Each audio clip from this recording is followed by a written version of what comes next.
Hello there, people of the internet. I'm so happy to be with you again. My name is Doreen Nyiramugisha. I am a holistic sexologist and a wellness coach, and I come to join you every other time on this podcast to talk about so many issues, especially along our journeys of healing. Well, I come here as well to thank you for the love. The last episode, you loved it so much. You're giving me your feedback. You are attentive. You know, you're talking to me. We're engaging in the comment section. Even as we go ahead, I want to ask you, please, to make it very easy for us to engage, to have this community running, subscribe. You know, as you view, I know it gets exciting the moment you start hearing something that you like and then you forget to subscribe. Don't forget to subscribe. Just do that and then we'll be very fine with each other. You know, there's so many benefits of being able to do that. Comment as well. Let's engage. Let me understand what else you'd want me to talk about. Let me understand what else you'd want to understand about what I've spoken about. I'm here for you to make this healing space a beautiful space for you to come and be vulnerable, to bring your bravery along, to be able to actualize yourself as well. I'll be very happy to know that through the different episodes and podcasts, you're finding yourself and then you're healing something that allows you to be able to chase your dreams without shame, without guilt, without judgment, without fear, you know. So we've been talking about healing the mother wound. And it's a pertinent thing for me. It's key because as a holistic sexologist, I look at the effects of our culture. I look at the effects of our history to how we express our sexuality, how we're able to allow and understand our desires, how we're able to understand our needs and express them without feeling shame, without feeling guilty, without having to beg for them, you know. And mostly we need to be able to enjoy love and good sex without having to feel like we are overworking for them. At the core of our empowerment to that, you know, to chasing our dreams, to, you know, to owning ourselves, our pleasure, our desires, is a gaping mother wound. At the core of that, or rather what comes out of the gaping mother wound, is feelings of shame. We have a lot of shame to be able to heal together. Even if it takes us long, we have dealt with our issues from the top. Now I want to take you to the root cause. You know, our taproot was messed up with. Now we need to ground ourselves again and then take the taproot back and feel our feminine empowerment and our women empowerment. Right, so today we're going to get into podcast 6. Podcast 5. We have 4 podcasts out already. This is the 5th one. I get to talk a lot about the mother wound. Today, I want to share with you the benefits of healing the mother wound. One of the biggest benefits of healing the mother wound, and also what will happen if you don't heal the mother wound. And I'm so happy again that I'm joined with one of my wellness enthusiasts. She's called Maisara. Hi. I will let her tell you about herself. It's a joy when one of the wellness enthusiasts allows to come and share of herself with you, because healing is not easy. Healing is messy.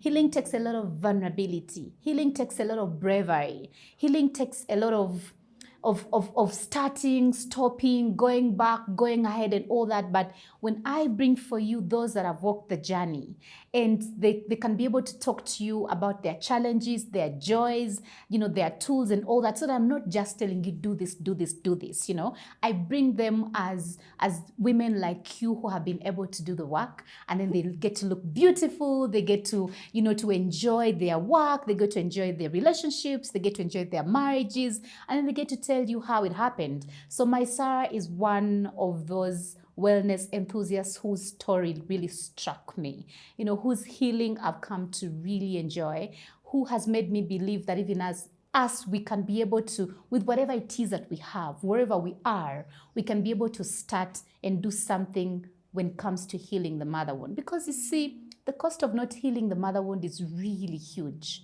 We can't self-soothe. Just imagine we're in relationships. We are looking for belonging. We want to feel connected. We want to feel safe, you know. And simple skills like self-soothing, we struggle with them.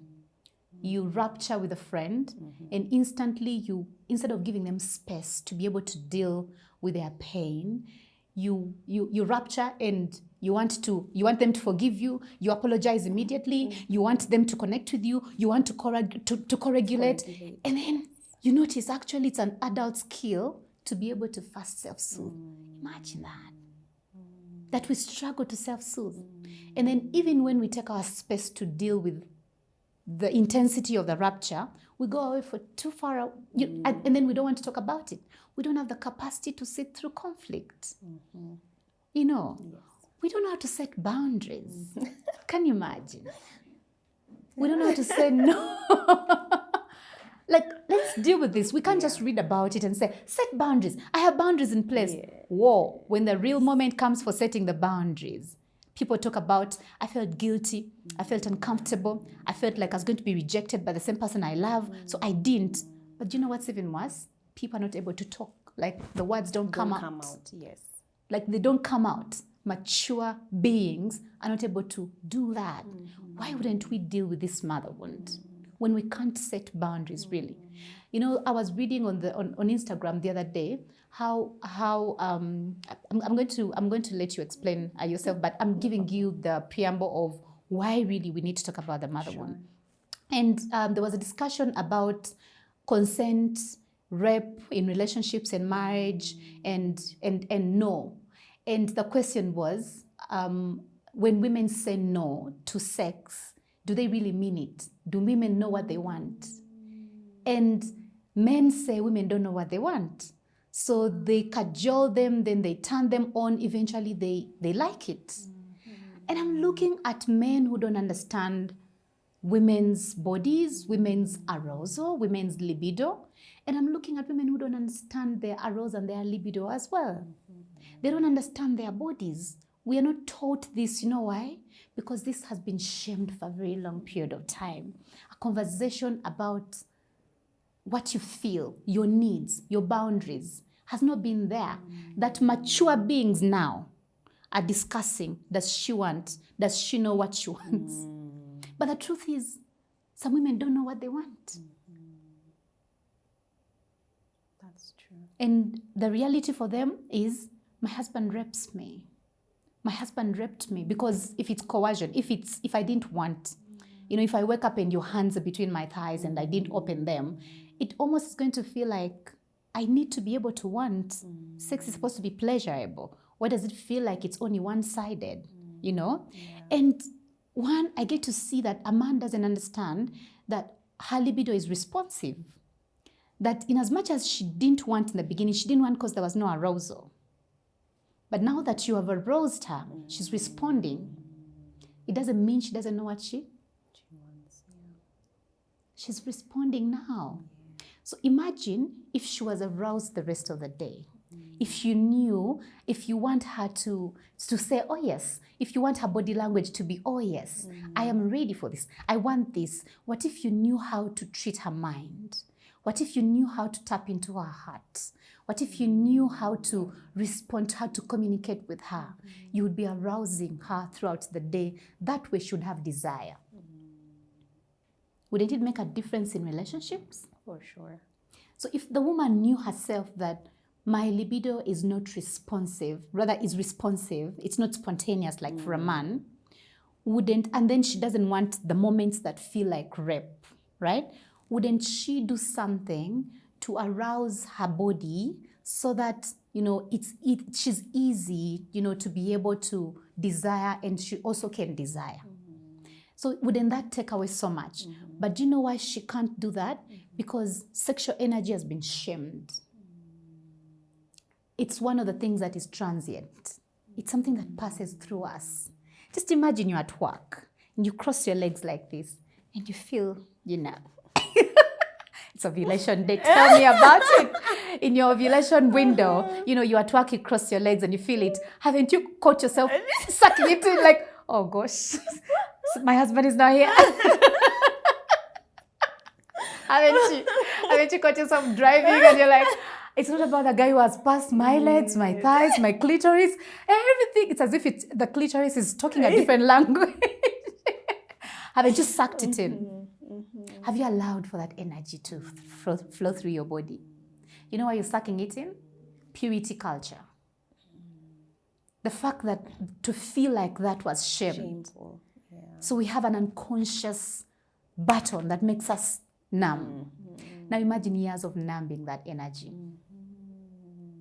And yet you're supposed to be spontaneous. But there's a gender that was allowed to feel. In fact, they even put their legs apart and they allow the dick Nature to take its course. Exactly, and then they feel so grand for being like that. If you put your legs together and you feel like that, there are words that you probably say to yourself, oh my goodness, I could be a slave, a slut. Oh my God, my husband. My husband will find out I'm not tight. He'll find I'm wet before he touched me. He'll find those messages are coming from a gaping mother wound. Yes. Wow. Yes. Okay. For me, that's why we need to be able to talk about it. Because it just doesn't mess up our relationships at home in the sense of we always fear abandonment. We have rejection sensitivity. We even reject ourselves before we are rejected. We judge ourselves before we are judged. We go into spaces and we're hyper-vigilant. We are people-pleasing. It's like it's just an automatic switch. You know, we are people, and what's that? That's so toxic and unhealthy. Yeah. We want better relationships. We want better experiences of relationships, right? Yeah. And so the reason why we get to talk about it, because at the center of it all is the mother wound. Wow. And what comes out of the mother wound is feminine shame, right? Wow. And how are our bodies carrying this feminine shame? In different ways. We can't express our needs. We don't have the voice. Out there, when you're with the girls, hey, you're talkative. You're talkative. And you have needs, and if I go home, I'm going to tell him, Then you get home and your voice is lost. We don't even notice when we freeze in relationships and we can't talk until the threat passes. What do we consider as threat? How can our partners look like threats? Wow. Wow, that is deep. You know? Yeah. It's important that we get to talk about it, heal it. Yeah. Now, there's been a lot of problems and issues why we don't get to heal the mother wound and call it the name that it deserves. There's a taboo attached to it. Mothers have sacrificed. Mothers have sacrificed to be the kind of mothers they had to be in the society they were in. You know, not based on the money they were given, not based on the husbands that they married. For just being mothers, the sacrifices they had to undergo were just too many. When they became single mothers, it was just a lot for them. Yeah. There was just no mercy. Yeah. And yet it's supposed to be a pleasurable experience, you know? Yeah. So mothers have had to sacrifice a lot. And they've not found a place where they can express their rage and their anger. And so mother-daughter relationships are still one of the most difficult situations that we have right now, right? And that in itself is getting round to affecting us, okay? So while we talk about the mother wound and while we come to spaces where we want to find empowerment, I say we need to get down to the root of it and deal with the taboo that comes to it. Because mothers have sacrificed, it almost seems like taboo when you come and say, I have a mother wound. Like you can't acknowledge it. Even acknowledging it, you feel like you're sinning to this woman who sacrificed a lot. So much. That even in her absence right now, you may not even be able to say, I have a mother wound. I know it took you time. It took you time to be able to even say it. I could see you were struggling. I remember the first question you asked me, why do I feel guilty for even feeling like that? And that's very natural. And because of that guilt, we've not been able to acknowledge it. If we don't acknowledge the wound, we won't allow to feel the pain of it.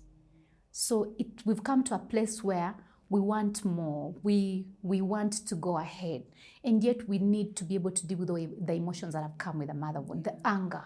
There's a lot of anger in so many daughters' voices. There's a lot of rage. There's a lot of running away. You know, there's a lot of fight back and forth with the mothers.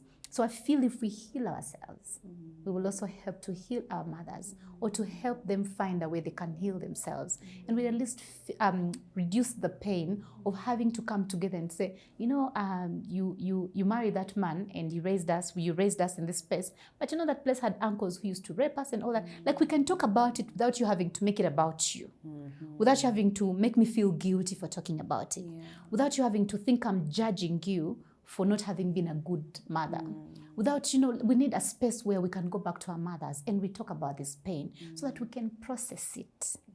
Without feeling it and processing it, it's going to continue sitting in our bodies. Guess what we are getting now? More issues with our wombs, more issues with our digestive systems, more issues with our minds, you know, more issues with the thoughts that run in the background, issues with the emotions that we hold, issues with our cycles, chaos on the inside are portrayed as burnout now, right? And we're tired. And that brings me to you. Where? That brings me to you. You know, I invited you because you've been one of the wellness ladies. Maisara is one of my wellness ladies. We've been in a community called Sensuous Woman together for quite a very long time. And the very first time I met you, you were looking for something. I remember seeing you across the swimming pool, and Winnie had not yet introduced you to me. And my soul connected with your soul. She's looking for something. I hope you found it. Yes. Now, all these 5 years later. Yeah, I hope you found it, right? So I called you because when you came around, we've done a lot of healing together. We've enjoyed so many events together. We've enjoyed so many healing spaces together. But most importantly, last year, you came through broken out. And you had been struggling and fighting and healing endometriosis. By the end of last year, you had a baby. When you came in the beginning of the year, you didn't even think you'd ever be pregnant again. No. The doctors had written you off. Yeah. And all you needed was to heal the mother wound. But first of all, tell us about you. You want us to do some breath work? Yeah. Need some breath work. Some breath work, okay. Okay. Please lead. Okay, breathe in. Okay. Hold it. 1, 2, 3, 4. Breathe out. 1, 2, 3, 4. Hold it again. 1, 2, 3, 4. Breathe in again. 1, 2, 3, 4. Hold it. 1, 2, 3, 4. Breathe out. 1, 2, 3, 4. A big one. You're brave. Okay. Thank you. You're very brave for allowing to join me. I know this is one of the most vulnerable things you've ever done. And I would want you to only go as far as you want to go. Okay. I can be very probing, but just only go as far as you want to go. Only share as much as you want to share. What you're not yet comfortable to share, you don't have to share. But mostly we just want, because you allowed to be able to come because you have a story to share. And I feel your story is very beautiful, but it's yours to share. Thank you. And I'm very happy that you could come to just be able to share it here. Okay. I just asking you, what did you do today to turn yourself on? Allah? Where? Did you? Because you look bubbly, you look brilliant, you look happy. You came in all dancing, you know, and I'm like, what did she, apart from Morning Glory, what else did you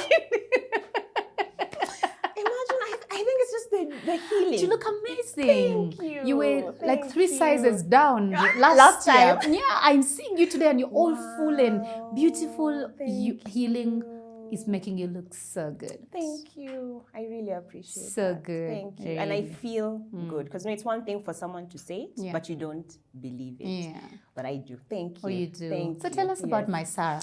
Tell us about your childhood. Yeah. I told you I was joking. No. Tell us about your childhood. Like, take us there. Okay. Maisara. Okay. Because now I was so ready with who, like the Maisara I am becoming. Huh? Where we? Tell us the Maisara that was so that we can connect. Oh my gosh. Okay. Maisara was a good girl. So the definition good girl, you do what you're told, when you're told, how you're told. Never wanting to make anyone upset. Always, get good grades in school. We were raised by our mom, single mom. So that for me came with a lot of, I can't let her down.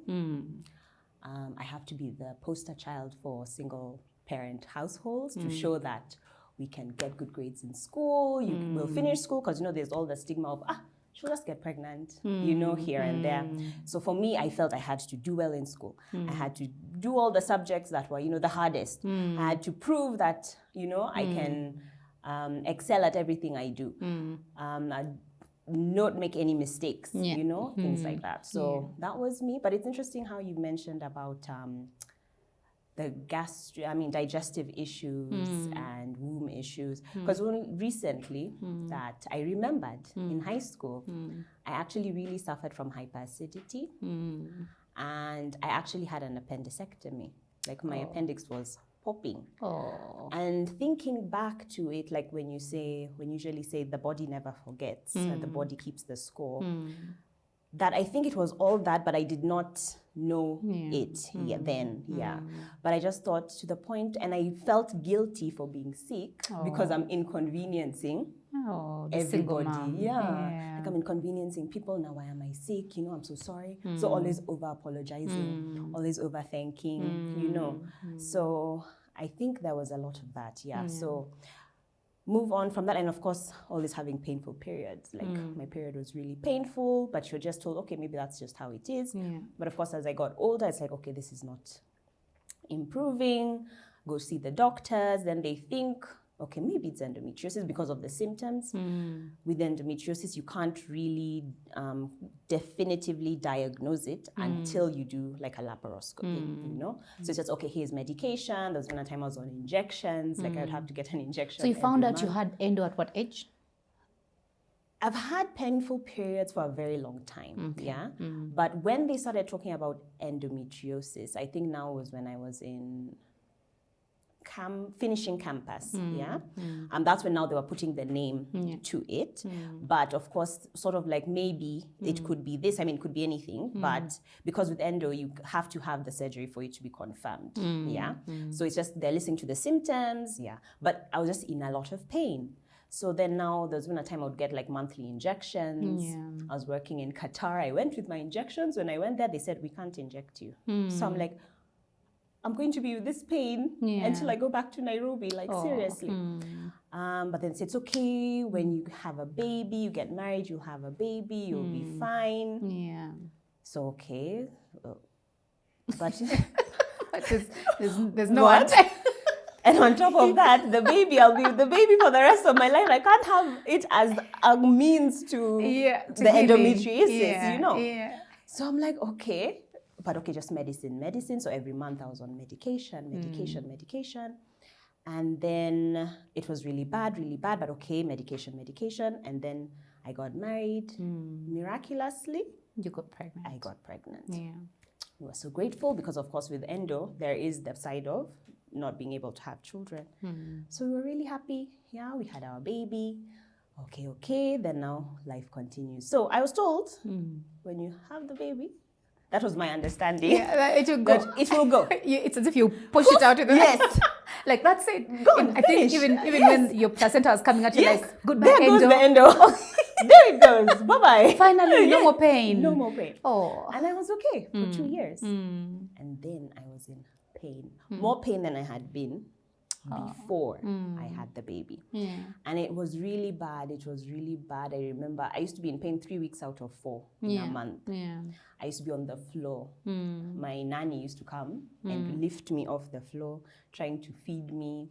And then now our daughter now was like 3, and she would just see me crying and crying, and I'm like, and she would tell me, "Mommy, I'm so sorry." Then she'll sing me a song. I'm like, this shouldn't be how life is. I mean, period. There are people who go through their period and they're completely okay. So I go back to my doctor. For a whole year, I begged him, please just remove my uterus.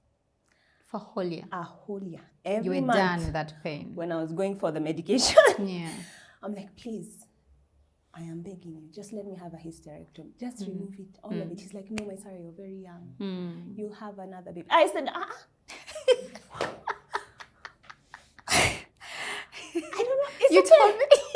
You told me the last time. Now again, are you going to ask me for 20 babies? But when you're pregnant, was the pain less? Because he says what happens, which is true, that you give your uterus a rest. But you see, the break is for the 9 months that you're not having your period. That's where now say, okay, let's give your uterus a rest. But that is not that's not a prescription, because I'll have the baby for the rest of my life, you know? And I want the baby out of a situation of love, not out of a situation of trying to, and fix a medical condition. So I begged him for the whole year, 2022, was that? Yes. Please, just remove. I want a hysterectomy. I'm done. He said, no, let's just try another baby. Because every time they do a scan, he's like, you have a beautiful uterus. I'm like, great, you can have it. I don't want it. But your uterus is so beautiful. That's fantastic. But I don't want it, you know, because it's not doing anything for me. You can have it. But he's like, no, Maisara. And I'm grateful to him, because maybe someone else would have been like, okay, let's just do it. But he was just very adamant, and he told me, a very good doctor. He told me, no, let's just Because most of them try. are now just telling women, just remove the uterus. What is it you for? You're done with children. You don't need this pain. I need to work. I need to fly from one country to another. I don't have time for this pain. If the uterus can take this pain away, but does it take the pain away? That's the thing. That's the thing. And so I really begged him for the whole year. He said, no. And then now November is when it became extremely, I even got 3rd-degree burns at some point, because I'm using a hot water bottle, because there's no painkiller that's helping me. So I'm trying to use hot water bottle to numb the pain. I got 3rd-degree burns from the hot water bottle. That's so sad. Thank you. It was a lot. Then you can imagine the whole family situation. You know, we have a little toddler. Girl that is, and she's like, is this what women have to go through? And for me also, just seeing how my husband was very broken, that he can't help me. He can't help me. And now 3 months out of 4, 3 weeks out of 4 in a month, you're in pain. You can't do anything.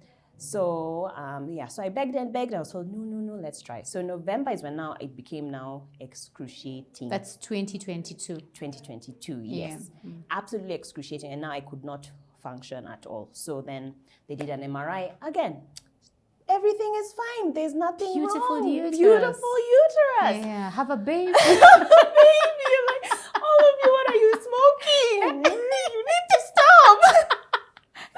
You know? So then now he said, okay, because of where now you're feeling the pain and because of how severe it is, we may need to do surgery. And the surgery is only to improve your quality of life. It's not to heal it, because there's no definitive way of healing it, but it's just to improve your quality of life. I'm like, And then now looking out for other women who have gone through it. You hear people have had 14 surgeries, and insurance doesn't cover surgeries like those, and you're like, excuse me, Lord, what is this? You know? So I did have the laparoscopy, and so because it had matted, with the blood clotting and everything, all my insides were really matted together, and that's what was causing that extreme pain. So then I thought, okay, now after the surgery, everything is I'll be fine. We move on. Yes. Then come January, I'm in pain. I went back to the doctor. I'm like, doctor, didn't you sort this situation out? Yeah. And then he's like, no, maybe no, just give yourself time, pain from the surgery.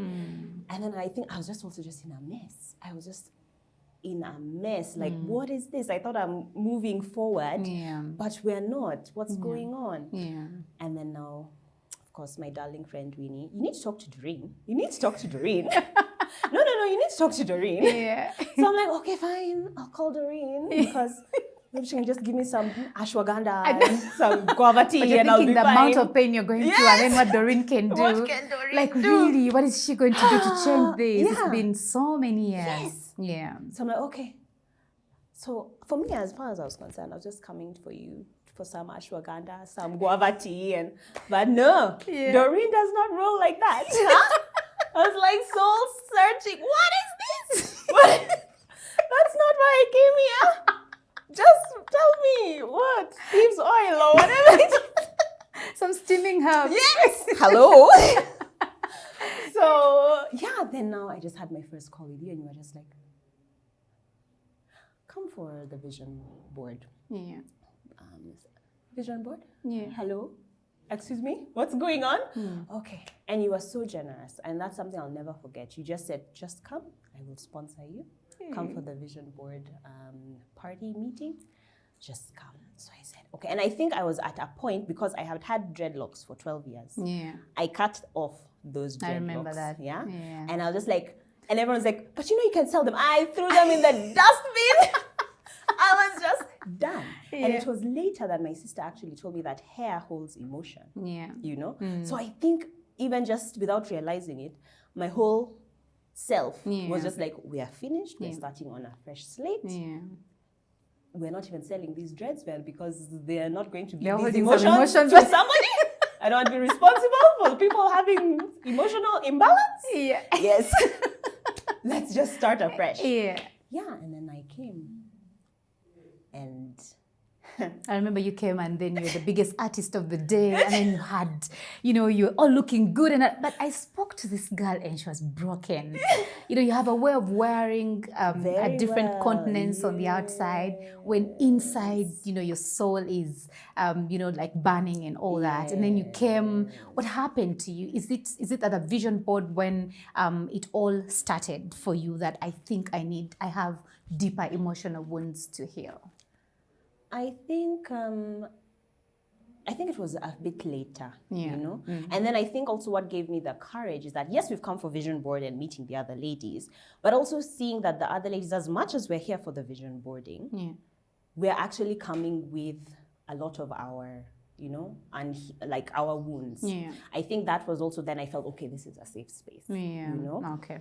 Because also just generally, whether it's society and all of this, you have to appear that everything is okay. You can't be the one that you're just falling apart. Hello, excuse me. What's wrong with you? And then there's always that question. And I think the book that we read about, it's not about what's wrong with you, it's what happened to you. Yeah. And then now really understanding someone for who they are. Yeah. And I think for me, I had worked so hard for so long to show that I'm okay. Yeah. Everything's okay. Because by me breaking down, I'm disappointing people. I am, I'm not, and for a long time people would say that you come off as very confident, very, outgoing. Yeah. But people now who get to know me, they're like, you're very soft, and then sometimes they're like, but you're not the person that I thought you were, Yeah. But it's because of that. So then I realized it's an armor. Shield, I have a very good armor, yes. Yeah. And I didn't even realize that I had that armor. I used to think that there was something wrong with me, that I'm just mush sometimes, like I can't hold myself up because I didn't have the capacity to do so that. And yet you thought there was something wrong with you, but also you became your own protector. So you'd come up with the armor, please people so fast, hypervigilance, perfectionism. I was the one. You were the one. I was the one. Details. Making sure that everything runs, planning things so much, well, not even sleeping. Nothing. What is sleep for? No, sleep. We don't need sleep. Yeah. In the process of healing, when did you get to notice that you needed to focus on emotional healing? because you came in for vision boarding, and I remember we said that a vision board is nothing without a structure. So there's the kidney cleanse, you enrolled for the kidney cleanse, you know, you enrolled for the hormone reset program, but along the way, you started pointing special focus on emotional healing, right? And I remember us starting to deal with the mother wound. How did you break the taboo? Like, how did you allow yourself to actually talk about it and start processing it? Okay, it was not easy. But I think also it was, before I did not know what it was, so I did not recognize it. But when you now bring up the symptoms of it, it's like hypervigilance, whether it's people pleasing and anxious attachment and things like that, then now I'm just like, okay, I'm tick, I'm ticking all these boxes. And then I think for me, what was really the pivotal point for me is that I am a firstborn daughter. And I have a firstborn child who is a daughter. So for me, it's like what I do not heal, I will transfer. And that's the beauty. That's one of the purposes of healing the mother wound. That if we don't move this energy out, if we don't move the armor, we are passing it on to our children. And in one way, we are part of the reasons they're going to struggle as well with relationships. Yes. So for me, that was a really pivotal point. And I'm like, okay, I can identify these things, And then I think also the fact that every time we had a session, then I'm just like a mess. I'm crying. I'm like, what's wrong with this person? What's wrong with, that's not me, you know? But apparently, the me I thought was me was the armor or the, you know, Maisara protector. And then you are breaking the barriers. Coming after the real I remember Maisara. moments of like, where? Where? I mean, there were times I was just like, for 1 week, I can't do anything. I'm just in a vegetative state. I'm like, what is this? You used to have a possession hangover. Yes. And then by the time I've come out of it, And it's then Wednesday. We have another one. I'm just like, it's too much. And I'm like, and I'm taking myself back. Are you crazy? Why are you just, you know, you could just, by the way, just MIA and go. But I'm like, no, okay. I'll keep going. Just on Tuesdays when I'm okay, I can function, I can, you know, smile. Then Wednesday. And I'm the one who puts my name. The first session on Wednesday, Maisara.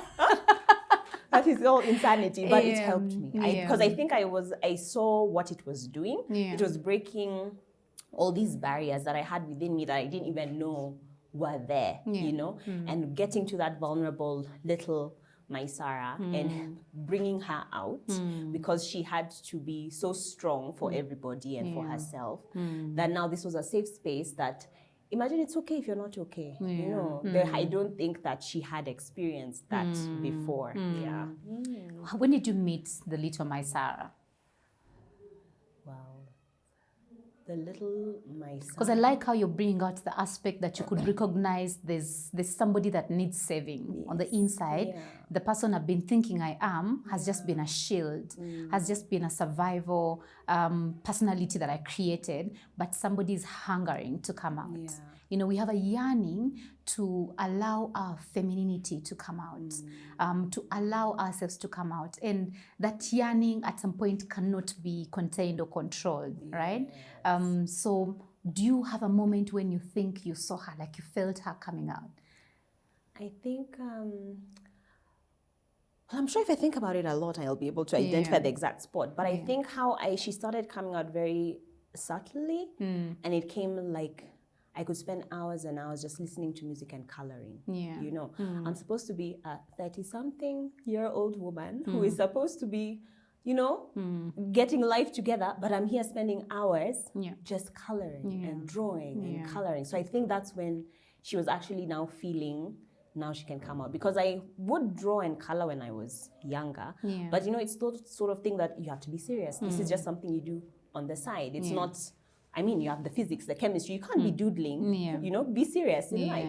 But I think that's who the little Maisara was. And so her now, I think that's how she made her entrance into the world, is that here I am. This is what I love to do. You know, this is what makes me happy. This is what... makes me feel safe. All right. In the process of healing the mother wound, you must have discussed, because when we contain the shame and the guilt, and then we have all this fear, our beautiful brains have an intelligent way of coming up with adaptability strategies. Strategies like perfectionism, like being introverted and loving so much, creating, being strong, very strong and resilient, or looking like you really don't need help, or being enduring, overly enduring, or being a high achiever. Those ways, some of the ways some people survived the pain of criticism, the pain of being abandoned, the pain of not being seen, the pain of not feeling soothed enough. Others became highly independent, others became codependent, like they can only rely on others, to think, to feel soothed and all that, and others are too self-reliant. Where do you see, like, did you find highlight your adaptability strategies? So I had perfectionism. I was, number one. Being super, super independent, that I was the one now taking care of everybody. When did you start taking care of everybody? I think I was 5. So you were parentified? Yes.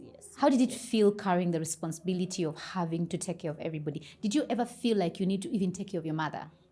Yes, I remember I told her, when my dad left, I said, it's okay, don't worry, I'll take care of you and my sister. Oh, you said that? I said that.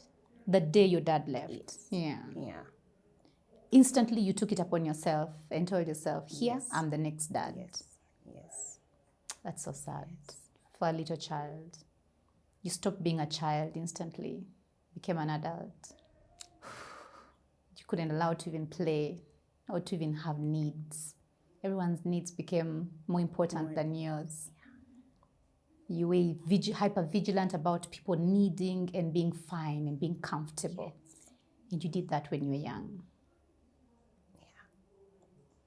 And I think also making it such that putting myself in the back, so that even if I'm sick, I won't say I'm sick. If I'm not feeling well or something has happened, I won't say it, just to make sure that everybody else is fine. You have to be on your feet when everyone has needs. Yeah. That's the saddest part about it. Yeah. I noticed that you had to make moments to go and draw boundaries now, because that was the hardest thing to relieve yourself of, taking care of people. Did you find that interfering with your relationship now with your partner? Feeling like did you ever feel like you need to take care of things? There is, like, I can say, with my partner, I think that's something I came with, because for me because now I know what it's called. It's called masculine energy. Yeah. So I had a lot of that, and I felt that I've been taking care of things all my life. Yeah. But for me, I felt like when I got married, I don't have to do that anymore. Wow. Yeah. That's what I sort of like. I was like, I'll make sure I sort. That was been my plan. I make sure I sort everyone out before I get married, so that now I am free to be sorted. To breathe, and so I remember very clearly, so I had a list. I made sure before I get married, I have to do A, B, C, D, A, B, C, D, so that now after that, I can breathe. But then now you see, the thing is, what you don't realize is that because you've been doing this for 20, 30 something years, you can't just stop it. You can't. Automatically, you can't just stop it automatically. So it makes it hard for you to receive. Yes. Your partner is actually a good giver. He's a good lead, but you don't even allow him to lead properly. Yes. You find yourself asking him. I'll be okay. I'll do it. Yeah. No, let me help you. I'll do it. Yeah. So that is actually something that it's still an area of growth for me. Yeah. That he's just so willing to do it and to. But I have a hard time receiving or asking, because I was always the one. I'm the one, what do you need? Even before you need it, I've already given it to you, So that is a space that I've found that God has actually put me in, that now you are going to just have to sit in here and just allow him allow. receive. Yes, and receive. And he's not leaving because he's done it. You will not be abandoned because he's done it. Yes, You I won't think that be was it. less than a good wife because he's done it. Yes. You're still very beautiful because he's Done doing it. You know, because at the end of the day, it's when you're struggling, you're fighting abandonment, rejection, criticism, judgment. He's gonna tell people at some point, I'm a terrible wife and all that. What's going on underneath is you're still numbing. You're overwhelmed with all that childhood responsibility. You're overwhelmed with all that childhood emotional abandonment. Because, I mean, when one parent dealing with her own self, with the fact that she's been abandoned, and then you having to step in and say, no, don't worry, you've not been abandoned. I will be able to fill in that space, you know. Carrying all that, little wonder then the endometriosis started early because you had to suppress. You could not feel, because you can't selectively feel. Brother, you cannot selectively numb. You can't numb the pain of a dad that has left and expect to express joy. You will suppress the joy as well. You cannot numb shame and then express a little bit of dissatisfaction somewhere. You will numb everything. So for you, everything overwhelming is numbed, and you become so good at people pleasing. So good. If you're not performing, if you're not active, you know, you find yourself, you don't even need a nanny. You know, I can do it. I can do it myself. Yeah, You don't need support. You say, no, this I can do. 2 children, you find yourself doing them, you know. Watching you release some of those responsibilities was quite something. But tell me about you now having to set boundaries with the people that you have to take care of. You know, the ones you had gotten used to your help, your support. Because when you're a fixer, you fix people to the point that they forget they even have a brain to think for themselves. When you're a fixer, you fix people that even before they wake up, you have a solution for their next day. Yes. You know, they find a message of something, you know. How did you now set the boundary to, I have been fixing and helping things, but now I need to take some time and heal myself?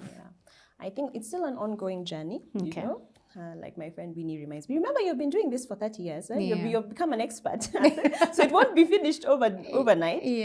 But I think for me is I realized that I overdo things. That's something that came out during our sessions, that I overdo and I overperform. So for me, it's cutting back, you know? So like even now, I will not engage if I feel I'm not in the space to engage. As simple as picking up a phone call, you know? Now I'm able to sort of be like, okay. Sometimes, you know, you can know the conversation, how it's going to go. And like, okay, am I in the space to contain it and contain it and leave it there for the person. Not me to now take it up and now, calculate. Dreams are coming, you know. Create solutions. Create solutions. Is that I can take it, listen to you, have compassion. Okay, can we do? What do you think? And leave it there. So that is my ongoing journey. Yes, but I still sometimes feel those moments of, I can do something about it. I can do something about it. Maybe I can give this idea. I can, you know, but I have to contain myself. So you have to set boundaries with yourself first. With myself first, yes, because that one just comes naturally. Like, it's very easy. No, but maybe you shouldn't. As you're even telling me the problem, I can give you a solution. But now it's just to, you know, rein myself in. Yes. So my boundaries, especially, I would say, are for me at the moment. We're seeing how that is going, you know. I have not been in a situation as of yet where someone has said something or expected something. And manipulated you to it. And manipulated me into it, you know. There were times I used to hide behind my husband because for him, he's a last born. And for him, it's like, what? Do you want to do it? You don't want to do it? End of story. We move on. And he was the first person who gave me the option that there's actually a choice. You can actually choose to do it or not to do it. I was like, what? You mean I have a choice? So he's like, no, do you want to do it? You don't want to do it? End of story. You don't have to overthink it. And I think, with the rumination, because I used to ruminate a lot, you know, like, what will people say? Because I guess it's the people pleasing. What will people say? And all of that. But now it's just that, okay. And I can feel myself, the guilt coming or the rumination coming. I'm like, okay, catch yourself. This has been the decision you've made. and let's just stick to it. Quite impressive. So in the process of healing, would you say that the healing journey or being able to, first of all, like what tools did you use to be able, because you can't just think it, you can't just talk about it. Yeah. And then Doreen will give you 120 tools. So which tools did you pick out that you can say these work for me? Okay. Because you see, healing never ends. I can hear you say, I healed this I'm still working on. Yes. The other one I'm about to, I will touch some other time. You know, creating awareness itself is important to be able to understand the full scope of a mother wound, its effects on you as a daughter, the effects it has on you and your relationship with your mother, the effects it has on you and your relationship with your daughter. And you see you have a daughter. So in between, you're the healer, you're the cycle breaker, right? So you need to be able to have a routine. You need to be able to create neuroplasticity. You need to be able to, because I'm very sure when we read what happened to you, you were able to find how does my brain relate with certain things, how was my brain affected, so what is possible for me. And the beauty of it is that there's healing. Tell us about your healing miracles. What did healing bring to you in the process of healing? Before I can ask you that, I asked you about your tools. Sorry. So what tools are you using to be able to... The tools that brought about the miracles. Yes, the tools that brought the miracles. When you talk about the tools, then you will tell us, so when I started doing this, this is what came out for me. So I would say, because I was very high strung, which is something you brought out, like I was so tense and you told me I'm just full of cortisol, the breath work.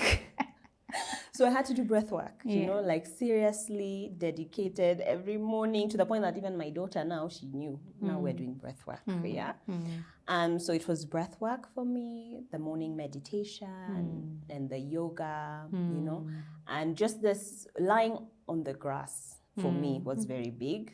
Being outside in the sunshine, journaling, that was very big.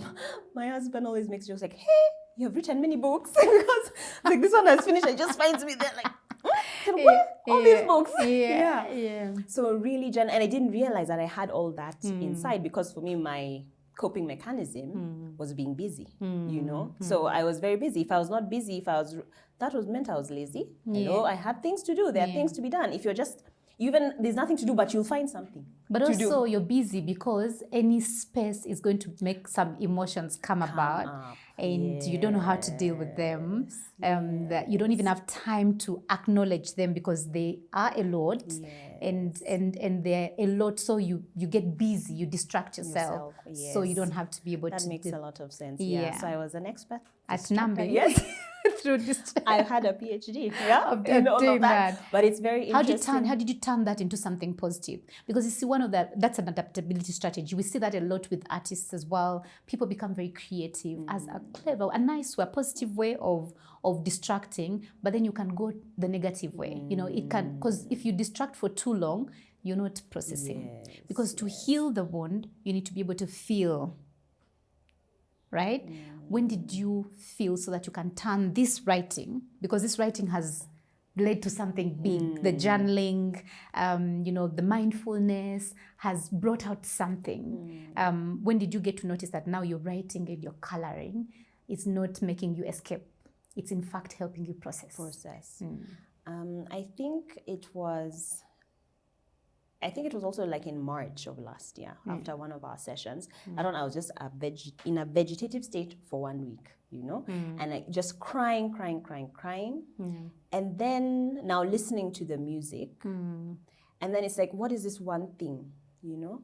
And I think one of the first things I did was this one. It was a song, and the lyrics in that song was... Pick it out, let me see it. This one. Okay. I will be your lighthouse when you're lost at sea. It was the lyrics from a song. I think it was from Transformation Church that my sister introduced me to. And I think at that point I felt that it was really in a storm, and that for me to hear that I'll be your lighthouse when you're lost at sea, that wherever you are, whatever's happening, I'll be there to show you the way, you know? And for me, that was really, and that's when I realized, actually, I'm healing through the music. So there'll always be something like, And that's how now it started. That now I just quickly like drew that, and then I would be listening to other music and just coloring it. And then now I'm coloring, but I'm crying. Like the tears are just flowing. Journal here, color, and things like that. So I think, what was the question? When did it turn? Because it can stop at you using it to distract, like you getting all that and putting it here and letting the song take you to a certain place. But then there's also transmutation happening. There's you coloring it and then realizing, I could actually, like, you could find yourself. You could find, and I don't want to tell you, but are there any pieces that you colored and realize, actually, through this now I find a solution? Because this tells you, I will be, there's something, when you can still feel a connection, then you're not lost. But when you're completely lost, then you have no safety. But when you can find safety and then you're coloring it here, it's helping you process to a positive note. Some people color without getting that end, without feeling, because the wounding makes us feel like there's no more connection, like we are lost, we are abandoned, like there's no support, there's no one to hold us. We are so scared of even being vulnerable because we don't feel supported. But when you can write this, it means you have found support in something. And so then that's how we can see that the coloring itself helps, then you became big at the coloring during the healing, your healing journey.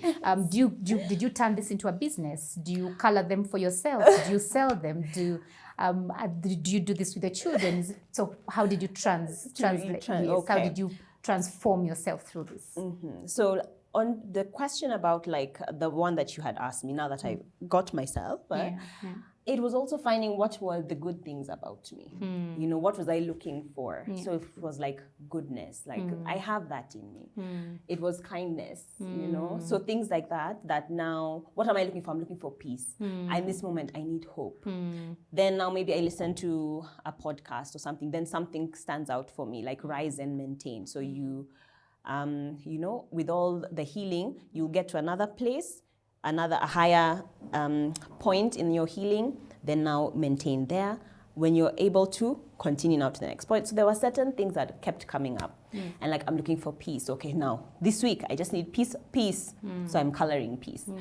And then it was actually my best friend, AKA my husband, who's like, this thing, I'm really seeing how it's helping you. I really think it can help other people. Why don't you make a coloring book? For me, I was actually only just coloring for myself. For yourself, For myself. So actually now, before I would color, like I would scan it and all of that. So I thought, okay. So then now, I came up with this coloring book. Nice. So it has all these things like faith, my hope and firm foundation. So it's just like lyrics from songs. Like this one was goodbye, fear, guilt, shame, pain. The grave. And so it's a coloring book that can help somebody else heal, to process the emotions, because the whole idea is to now face the emotions. Exactly. Our whole femininity requires us to understand the emotions and face them. So then, do you sell this? So now, yes, I do. So the coloring book, yes, we do. We're actually now... Where can we find them? We're in the final stages. Like on Instagram? On Instagram, yeah. So you can find me on Saimara. Saimara. Okay, we're going to drop that down. Yeah, you can put it in the description box below. So I started the coloring book like that. Okay. And then now what would happen is that we're selling the coloring book, and then someone is like, no, I don't want to color. I want the one you've colored. I want the colored one. Yeah. So then that's how now I started doing the prints that I've actually colored, but someone just wants it already done. Oh, nice. So then now that also now ended up becoming so those are for sale. Yes. Oh, lovely. Yeah. So then they're for sale. And I see you had to do one for yourself. This was actually from class. This was a class that I was doing because I actually started teaching art. Yeah. And I think you started teaching art out of the healing as well. Yes. I actually now teach art as well. Is that something you were doing before? Before, no, not really. You found that's an innate gift that you have. Yes. And I think I was really downplaying myself because I've not gone to school for it or things like that. So when people would ask me, I'm like, yeah, but I don't really know it and things like that. So I did do a lot of things with children. So even that's one of the things I do. I create content for children. But then now this was now an actual art class. We're doing portraits. Okay. And this was the first portrait I drew. Oh, wow. Yes. The first time I did it. Yeah. And this is what came out, you know? That's so, amazing. Thank you. So, is this you? I think it's the Maisara, the one who is evolving. The one that the imposter syndrome was denying the world. Yes, was denying the world. Yes, you know? And her name is Chieng Rieng. That's Luo for the sun is shining. The sun is shining. Yes. Oh, beautiful. Yes. Lovely. Thank you for your story. This is really amazing. You had to grieve the daughter you would have wished to be. How did that come along? It was because to heal completely and to let go of expectations. Yeah. I'll tell you a small story. When I turned 40, I went back home. I asked myself, how do you want to celebrate your 40th birthday? And I said, I want to go home and for once be with my mom. We grew up 7 of us. I was the 4th born. And I used to want that woman to hug me many times. And then I would see her just chapaying my young sister, my young brother, and I'm envious of them because they're getting her attention. I didn't get her attention because I became a perfectionist. I became so good in class. I stayed in the house. I never broke her rules. And now the ones who broke her rules are getting her attention and are getting, pissed off and envious. Yeah. At 40, I still needed that.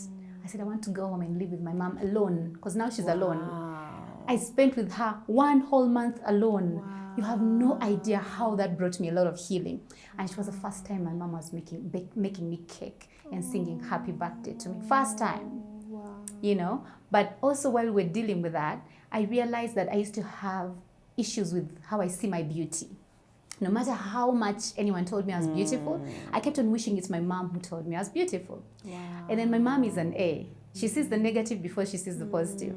So every time she would be seeing me, she's saying that what's not looking right. And yet you've worked so hard to look so good. So I also wanted to ask her if you could just see me and say, Doreen, you look beautiful. I'll feel so good. Yeah. So on my 40th birthday, I asked her, Mommy, so we're going to change something. I know you mean well, but when you see me, see something good first. Tell me that nice thing. I crave to hear your voice. You're still alive for that purpose. Yeah. I crave to hear you tell me you're beautiful because when I was young, I used to hunger for it. I used to dress up and I wish she can tell me, oh, you look so nice. But she used to say that to my young sister. And she doesn't know that she never used to say it to me. Wow. And then she's like, but we knew, you're now mature. I said, no, there's a little girl in me that wants to hear her mother say, you look beautiful. I didn't want to mourn or grieve that one. Do you have parts of you that you had to grieve? Yes. Just so you can be able to move on? Yes. Like? Yeah. I think, I don't know, you want us to get too deep, eh? But you had a moment when you had to grieve the kind of mother you'd have wished to have. I did. So you can be able to accept the one you have. Because that's the challenge to also healing the mother wound. Yeah. We can't force our mothers to be, who they are not. And yet they are amazing human beings. We have to see them as human beings. Yes. They had to go through a lot to even be the kind of mothers they had to be at that moment, right? Yeah. So we have to grieve the kind of mothers we would have wished them to be and accept the ones that they are right now, to as well allow us to distance ourselves and separate ourselves from, like their pain. So at that moment has happened. If it doesn't happen, it becomes really very hard for us to go on. So as we end this, what's your parting shot? Is begin wherever you are. Begin wherever you are. And don't, because there is where it is, yes, you want to be, hope to be. But it's very hard. I'll not lie. It is very, very hard. But for me, I can say... Is it worth it? Definitely. The day that I unlocked what we unlocked and I was broken completely is the day my endometriosis pain stopped. Oh, wow. That's how you're ending this podcast. Endometriosis pain stopped. It stopped on that day, and I can tell you, 29th of March, 2024. Last year? Yes. 2023. Yes. And I let go and I released. Yeah. And I conceived in April. Oh my goodness. Amazing. Yes. The pain stopped. Yes. You allowed it. You acknowledged it. Yes. And then the body started healing. It. You felt it. I felt it, yes. That's beautiful. Yeah. How old is the baby now? He's 6 months old. 6 months. That's a gift of healing. Calmest, happiest. I have never seen you. I've not seen you. For the years I've known you, I've not seen you look this beautiful. Are you serious? You don't give me that vibe of my soul is tortured. You look very happy. Thank you. And yet even then you were married, even then you had a job. And this is the time when you've not had a job for 2 years now. Yes, and opportunities just keep springing up and all that. I became an author. Look this soft and contained. Thank you. So well done. Thank you. I know it's not easy. Yeah. I know it takes bravery. And thank you so much for sharing your story. Thank you so much. I hope you when people come to you, you can be able to guide them and help them come, because our voices come, our gifts come through, our talents come through, our innate femininity comes through, and it guides us and it flows. Completely. And life becomes easy. No more burnout, no more working so hard, no more, you get more money. You thrive, not survive. You thrive, not survive. Because in that, I became an author. Yeah. My first book on fatherhood, that also is like a little coloring book as well. So helping us navigate through that as well, with little places for reflections and just the different things we get from our fathers. Yeah. And on top of that, now this year, I discovered that Maisara is also a voice actor. So the opportunities, they may not come the way I thought that life should be, but it's giving me an opportunity for like my real femininity and just who I am, everything that encompasses me, to come out and, be the light that is shining in the world. Yeah. I see your so light. Thank you so much. Thank you too for shining your light. And thank you for doing what you do, because you have a very special gift. Thank you. Yeah. Thank you. Thank you. All right, thank you so much. I hope you can be able to stick around. I hope Maisara's story gives you the power, the energy to be able to tap into your own pain, feel it, grieve it, process it, so you can be able to move through life and be yourself and express yourself without feeling guilty, without the shame, the burden of it. I will talk about shame until shame, the elephant in the room, moves out of the room, because it is the elephant in the room, messing up with our desires, our eros, our pleasure, our capacity to be joyous, to be to feel life as it's supposed to be felt. I will be here. I'm continuing to talk to you about the benefits of healing the mother wound, what that does for your life from the very beginning to the end, right? So I'll see you around during podcasts, our 6th and 7th podcast. I'm still going to be hanging out with Maisara. I am going to ask her some questions about how she handles certain Next, we're going to talk about, we're going to talk about boundaries and sexual boundaries, especially when it comes to a healed you. We're going to talk about femininity and parenting after healing. What's the new shape, how do you let go of the old parent? How do you let go of the other wife that you came projecting and becoming the wife that is flowing, that is receptive, that is, easy and can be able to say no, can be able to say yes and feel like her no and her yes really do matter. Stick around. This podcast has been shot and edited by Core Media. Appreciations to you guys. Thank you so much for the work that you are doing. And I'm also thanking you, the viewers who have been through or who have been around, taking the time to appreciate this. The more you appreciate, the more we bring for you. So this is Heal with Doreen, and my name is Doreen Nyiramugisha.